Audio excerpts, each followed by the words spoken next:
Now we begin with new concerns surrounding the age and health of some of our nation's top political leaders. Senate Republican leader Mitch McConnell appeared to freeze again yesterday at a news conference in Kentucky, pausing for some 30 seconds. What are your thoughts on running for re-election in 2026? What are my thoughts about what? Running for re-election in 2026. That's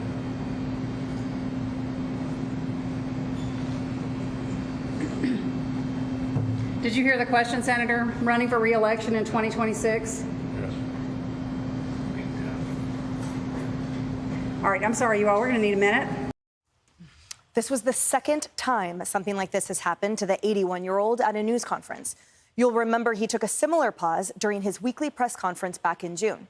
Now, his office chalked this episode up to lightheadedness, but added that he will see a doctor just to be safe.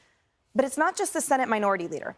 McConnell's 90-year-old Senate colleague from California, Dianne Feinstein, has made headlines for a recent fall at her home and for several notable moments of confusion that were caught on camera.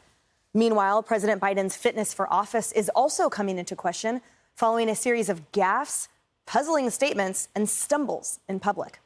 Now, a new book is raising even more red flags about the health of our 80-year-old commander-in-chief, claiming he's told his staff that he feels, quote, tired, and that they try to keep his schedule clear before 10 a.m. The White House was pressed on that yesterday. Is this why we're seeing brunch lids in recent weeks? Today we had a breakfast lid. And has the president admitted to you? Wait, say that last part? Do you think we reflection? had those lit because of this excerpt? Not the excerpt. The book is suggesting the president tells aides he's tired. But that's in the excerpt, right? Yeah, and that's why there have been so few public events before 10 a.m. I mean, that's a ridiculous assumption to make. Ian, what do you make of the press secretary's reply to that very important question? Well, I think she's dismissive of it. I mean, clearly this is something that the last time I was here, I think we talked about this very issue with the president. You know, you look at what's happening when he goes to a natural disaster and tries to compare that natural disaster to a fire in his kitchen that was put out in 20 minutes. You know his people are saying, you cannot say that anymore, sir. But he keeps saying it, and that tells me he cannot remember, and that's a problem. And here's the thing. I mean, it's not just a couple reporters in the beat that have those questions, Kennedy. Let's pop up this poll that just came out where the majority of Americans have real questions about his age and fitness. 77% overall of adults think that the president is too old to serve another term. And when you break it down by party, a whole 69% of Democrats held the same viewpoint, joined by 89% of Republicans. That is a vast majority. And usually we see that there's a great imbalance in these polls. Usually it's like 6% of Democrats and 175% of Republicans. But here they're really not that far off of polling. You know, it's 89% of Republicans, pretty much 70% of Democrats. That's more than 2/3 of the people in his own party say you're too old to run again. So in a year, if he is reelected, he'll be even older than he is now. And a year ago, he was in better shape than he is right now. So we can only look to the future and imagine how much more tired is he going to be? How much further up the calendar are they going to have to push his earliest event to 11 o'clock, to noon? Are we not going to see the leader of the free world make any decisions or tackle any major problems before 1 o'clock in the afternoon? Maybe he's watching Outnumbered. I get it. And he doesn't want to start his day until he's spent some time on the couch with all of us.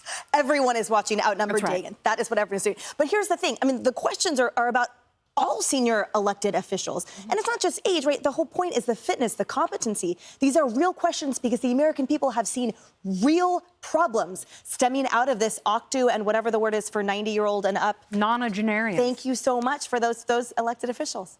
Got another word for you. Gerontocracy. Oh, yes, that's a good one. America, the gerontocracy, governed by the elderly and the addled. Karine Jean-Pierre was worse with Jake Tapper when she said, when we travel abroad, it's hard for us to keep up with this president. So you know, that should tell you about the level of her dishonesty when she's behind that podium every single day. And she also said, watch him, she giggled. Well, we do watch him, and it's not about his age. Biden's. It's not about that number. It's about his faculties, his cognition, and the quite obvious decline and deterioration. Because every American can watch him, every American who's ever taken care of an elderly relative or parent who was addled and in decline. Regardless of what you want to call it, I've taken care of relatives who had dementia and Alzheimer's disease. And you can see that this man at 86, at the end of his second term, would not be a self-caring adult. You know what? What happened with Mitch McConnell yesterday was stunning. Ian and I were talking about it. I mean, it was startlingly bad to watch. It was sad. It was stunning. And furthermore, it happened in his home state of Kentucky. He's the Senate Minority Leader. What if the leader of the free world had a similar freeze in a global forum, and there was Joe Biden standing up there and he froze? What kind of a look would that be for the United States of America if the president could not answer a question at a UN, at any kind of international, at any function? He's the president of the United States. So this is... People ask, should we have a cognitive test? Maybe we should, because not all elders are created equal. Like Bernie Sanders is plenty spry. But then you think, well, okay, maybe we have a minimum age for running for president. Maybe we should have a maximum age just to spare everyone the embarrassment. Final thing is, we're not serving them. They're serving us. We elect them to serve us. And if they are incapable of doing that, why are we allowing them to stay in office? And if that is Mitch McConnell on a daily basis, who is really running his office? Is it his staff that's running his office? We saw it with Dianne Feinstein. Somebody said, vote aye, Senator. And so who's right? That's a little scary and dangerous, too. Are unelected people running the offices of these elected people? I think that's a real legitimate question. Ian, that's exactly the point. Who are these people serving? And if all of this should be an argument at a minimum for term limits, but at the end of the day, it's the people who pay these salaries. It's the people who deserve the appropriate stewardship of their funds and their time and their leadership, because it's these guys who are supposed to serve the country and us. Well, I'm kind of conflicted on what to do here, right? Because, our country has... when you become 18, you're able to vote, serve in the military, execute contracts, 25 Congress, 30 Senate, 35 President. But, outside of the Navy SEALs or law enforcement, we don't have age limits because that's taking something away. And you do have elected officials that are spry for their age. Chuck Grassley, he's 89. I mean, he's a very different category. But the bottom line is, with the exception of Tom Brady, Father Time is undefeated.